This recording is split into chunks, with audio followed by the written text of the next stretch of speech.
ரசூலுல்லாஹி ஸல்லல்லாஹு அலைஹி வஸல்லம் ஹதீஸை நினைவு கூர்றேன். ரசூலுல்லாஹி ஸல்லல்லாஹு அலைஹி வஸல்லம் சொன்னாங்க, அல்லாஹ்விடத்தில் இருப்பதை அவன் அனுமதித்த முறையில் தான் பெற்றுக்கொள்ள முடியும். அல்லாஹ் உங்களுக்கு ஒன்று வச்சிருக்கான், உங்களுக்கு அது வேணும்னா அல்லாட்ட போகணும்னா நீங்கள் ஹலாலில் போனால் தான் கிடைக்கும். ஹராமில் போய் அல்லாட்ட போய் ஒன்று வாங்க முடியாது. இப்போ ஹராமில் விழுந்துட்டிங்கன்னா அல்லாஹ்வோட ரஹ்மத்தை தடுத்துருவீங்க, அல்லாஹ் உங்களுக்கு கொடுக்குறத தடுத்துருவீங்க. அதனால் நான் போக முடியாது, அப்படி என் நோக்கத்தை நோக்கி நான் போகிறேன், எனக்கு இந்த பாவமெல்லாம் தேவையில்லை, மஆதல்லாஹ் அல்லாஹ் போதுமானவன் எனக்குன்னு சொல்லி ஒதுங்கிடுறாங்க.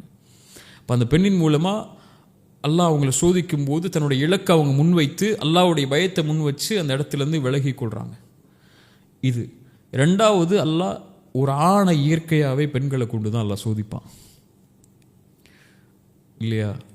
ஸல்லல்லாஹு அலைஹி வஸல்லம் சொன்னாங்க, மா தரக்து பஅதி ஃபித்னதன், எனக்கு பிறகு ஒரு சோதனையாக ஒன்றை விட்டு செல்லவில்லை உங்களை வழிகெடுப்பதற்காக பெண்களை தவிர.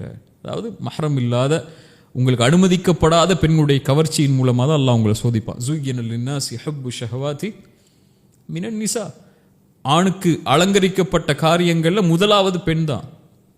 ஷைத்தான் வழிகெடுக்கிறதுக்கு ஒரு ஆணை அவனை வழிகெடுக்கிறதுக்கு ஷைத்தான் பயன்படுத்தக்கூடிய முதல் ஆயுதமே பெண் தான். ரசூலுல்லாஹி ஸல்லல்லாஹு அலைஹி வஸல்லம் சொன்ன மாதிரி அதுதான் பெரிய ஃபித்னாவே. அப்படியும் நபி யூசுஃப் அல்லாஹ் சோதிக்கிறான். யார் தடுத்துட முடியும்? அந்த நேரத்தில் எல்லா கதவுகளும் அடைச்சிருக்கு. அழகிய பெண், அதுவும் அரண்மனையுடைய பெண்ணுங்கிறவங்க எப்படி இருப்பாங்க? அப்படிப்பட்ட பெண்ணுடைய அழகு இருக்கும் போதும் கூட, அந்த சோதனையில் சோதிக்கப்படும் போது கூட, கால மஅதல்லாஹ், அல்லாஹ் என்னை பார்க்குறா, நான் அவன்கிட்ட இருந்து பயந்து கொள்ளணும், அல்லாஹ் அவன்கிட்ட இருந்து என்னை பாதுகாக்கணும்னு சொல்லி விலகுனாங்க.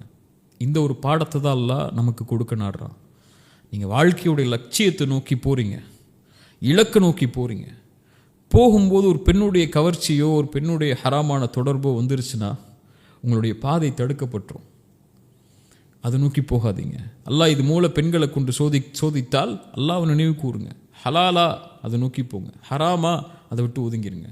அல்லாஹ் உங்களுடைய வாழ்க்கையை கண்ணியப்படுத்துவான். ரசூலுல்லாஹி ஸல்லல்லாஹு அலைஹி வஸல்லம் அதனால தான் சொன்னாங்க, யார் உதடுகளுக்கு இடையே இருக்கக்கூடிய நாவையும் 2 தொடைகளுக்கு இடையே இருக்கக்கூடிய மர்ம உறுப்பையும் பாதுகாப்பதற்கு, ஹலாலில் மட்டும்தான் அதை செலவழிப்பேன்னு பாதுகாக்கிறதுக்கு யார் எனக்கு உறுதி கொடுக்குறாங்களோ அவங்களுக்கு சொர்க்கத்தை உறுதி கொடுக்குறேன்னு நான் இல்லையா?